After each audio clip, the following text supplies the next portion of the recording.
Okay guys, so ito yung ginawa natin na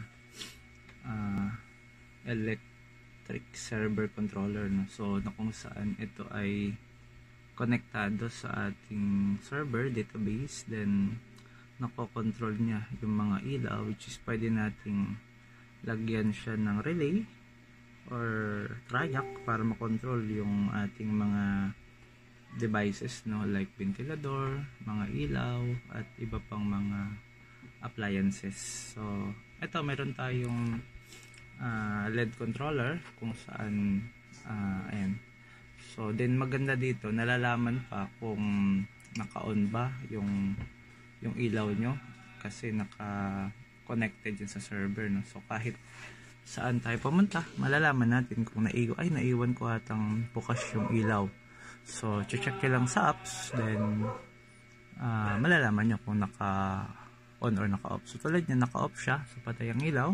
Once na pinarest natin, ayan, so umilaw siya. Ayan. Okay. Then hanggang marami pa yan, no, ng mga ilaw. So ayan. Then meron din siyang lead sequence kung saan sumasayaw yung ilaw. So ayan. Then meron din tayong voice activated. So ito ulit yung naka-on. So ayun siya. So off lang natin. Okay. Then sa voice activated, so ito ay activated, no. So tulad niya.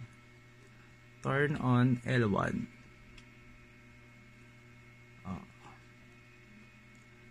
Turn on L2. Turn on L3. Turn on L4. So pwede din siya ng pang turn off, no? Turn off L1. Then pwede din pang lahatan. Turn off all. Turn on all. Pwede ding sumayaw to, no? Dance light. So ayun siya, sasayaw siya or magbe-blink siya, no? Then dance stop. Turn off all. Okay, so ayan, ganyan siya guys, no?